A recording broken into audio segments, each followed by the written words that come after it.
where does this all end? Like this just like stimulus after stimulus and like inflating of assets. Like to me, it seems like everything is in a huge bubble: housing, equities, crypto. Does it like? It's not a bubble if you look at it in the right terms. Okay. So I stumbled across this.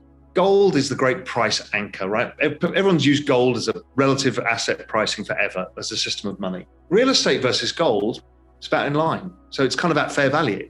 Equities versus gold, pretty much at fair value.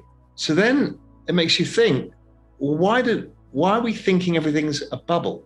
And then I realized what was going on is that the central bank printing was devaluing the purchasing power of fiat currency, but against these rare fixed assets. And only against those, and not against wages, and not against earnings. So think that through. Price of an equity goes up because equities are rare assets. Earnings don't go up. So I just saw today, Microsoft over the last 5 years, or whatever the number is, has gone up. Their earnings have gone up 50%. Their price has gone up 400%. Wow. This is to do with the balance sheet and the devaluing of money. That's why people feel poorer, because wages aren't going up at the same rate. The balance sheet is inflating these assets, so you can buy less of them. So how does this continue? Well, firstly, we've done the right thing, which is build a parallel financial system with parallel assets that actually keep pace with this, right? Good, because if we hadn't have done that, we're in bigger trouble. So that is our answer. Then how do you transition off this slowly? Well, it's slowly, and then all at once, the migration moves. So will eventually all of this debt be devalued down to nothing? Probably. Will we have to use a different currency system? Potentially. But I think it just continues, and more people become aware of it, and therefore more and more people opt out of it. And if we opt out of it create, I think it's a slow process. I thought it was, all of us in the macro world thought it was going to end with a bang. And this last recession proved to me, it's not going to end with a bang. It's going to end with a whimper. It's going to we're all going to move over there, and then we're going to be immune to it. Amazing. Okay, so how this all plays out. What you're seeing is all of these asset prices seem to be in a bubble and inflating. And that seems to be that way because fiat money is eroding, like it's correct. Depreciating. Japan is showing the way. The central banks will own all of the government debt. They will not allow credit markets to function because they can't. They can't really allow equity markets to go down either. So it becomes this place where it's very difficult to get returns. Risk isn't priced correctly. So it pushes more and more people into this other world too.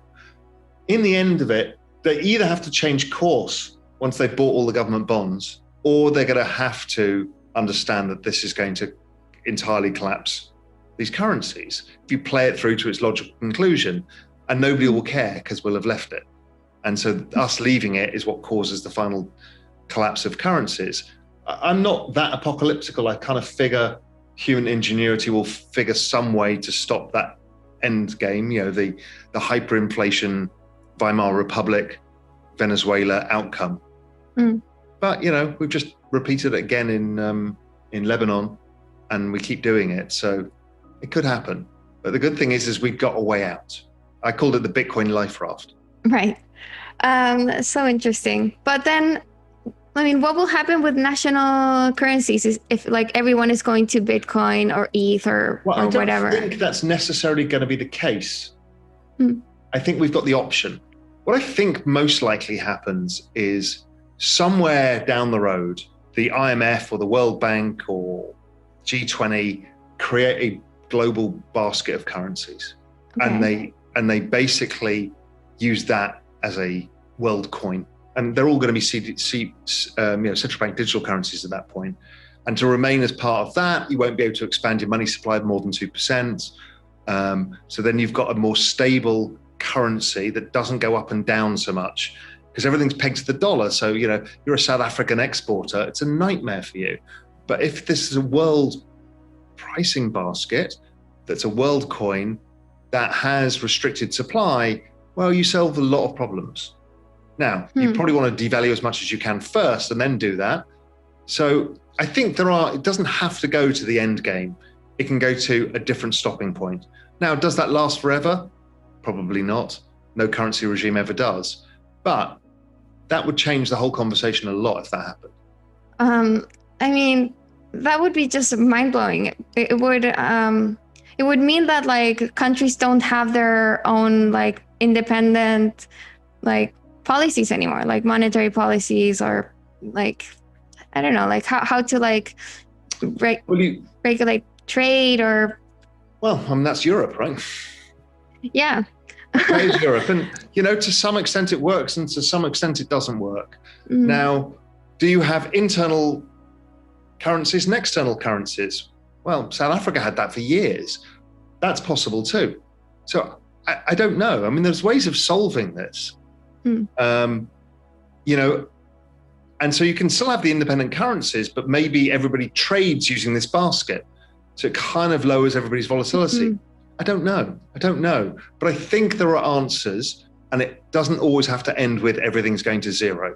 Say in the next 12 months, does Bitcoin, ETH, DeFi tokens, do they decouple and start trading because of their own like separate fundamentals, or are they going to continue as correlated as they have been?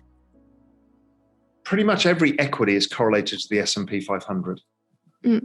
Every currency is basically driven by the dollar.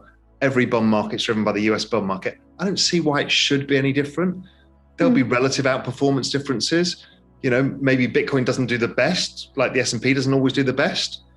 But if the crypto market itself is falling, it's like the equity market itself is falling, I don't have a problem with that.